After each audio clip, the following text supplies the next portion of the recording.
2026चा Stockholm water पुरस्कार, ज्याला पाण्याचे नोबेल म्हटले जाते, तो कोणाला प्रदान करण्यात आला? उत्तर आहे कावेह मदानी. 2026चा स्टॉकहोम वॉटर पुरस्कार कावेह मदानी यांना जलस्रोतांच्या शाश्वत व्यवस्थापनासाठी मिळाला आहे. एप्रिल महिन्यातील कोणता दिवस राष्ट्रीय सागरी दिवस म्हणजेच नॅशनल मॅरिटाईम डे म्हणून साजरा केला जातो? उत्तर आहे 5 एप्रिल. भारताच्या सागरी व्यापाराचा आणि वारसाचा सन्मान करण्यासाठी 5 एप्रिल रोजी राष्ट्रीय सागरी दिवस साजरा होतो.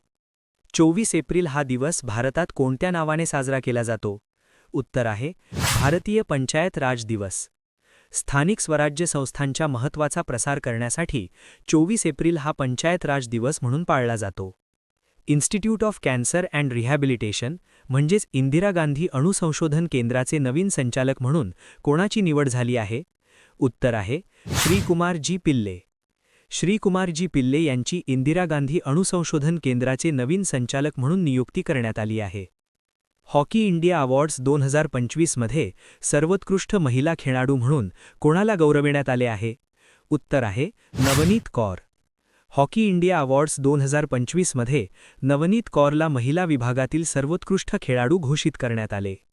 35व्या सरस्वती सन्मान 2025 ने कोणत्या साहित्यिकाला सन्मानित करण्यात आले आहे? उत्तर आहे रामकुमार मुखोपाध्याय.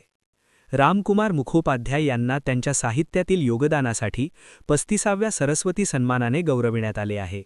सोनीपत ते जिंद मार्गावर धावणाऱ्या भारताच्या पहिल्या हायड्रोजन ट्रेनची क्षमता किती डब्यांची आहे? उत्तर आहे 10 डब्बे. ही ट्रेन 10 डब्यांची असून तिची क्षमता 2000 किलो हायड्रोजन साठवण्याची आहे. जागतिक आरोग्य दिवस म्हणजेच वर्ल्ड हेल्थ डे कोणत्या तारखेला साजरा केला जातो? उत्तर आहे 7 एप्रिल. जागतिक आरोग्य संघटनेच्या म्हणजेच WHOच्या स्थापनेनिमित्त 7 एप्रिल हा जागतिक आरोग्य दिवस म्हणून पाळला जातो. 2026च्या एबेल पुरस्काराने कोणाला सन्मानित करण्यात आले आहे, ज्याचा उल्लेख गणितातील नोबेल म्हणून केला जातो? उत्तर आहे गर्ड फाल्टिंग. 2026चा एबेल पुरस्कार गर्ड फाल्टिंग यांना त्यांच्या गणितातील अतुलनीय कामगिरीसाठी देण्यात आला आहे. नुकताच ब्रिक्सतर्फे woman empowerment trailblazer award 2026 कोणाला देण्यात आला आहे? उत्तर आहे कल्पना सोरेन. कल्पना सोरेन यांना महिला सक्षमीकरणातील योगदानासाठी हा प्रतिष्ठित ब्रिक्स पुरस्कार मिळाला आहे.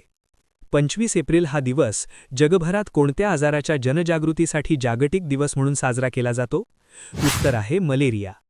मलेरिया या आजाराचे निर्मूलन करण्यासाठी आणि जनजागृतीसाठी 25 एप्रिल हा जागतिक मलेरिया दिवस म्हणून साजरा केला जातो. पुढीलपैकी कोणते विधान हायड्रोजन फॉर हेरिटेज योजनेशी संबंधित आहे? या प्रश्नाचे उत्तर तुम्ही द्या.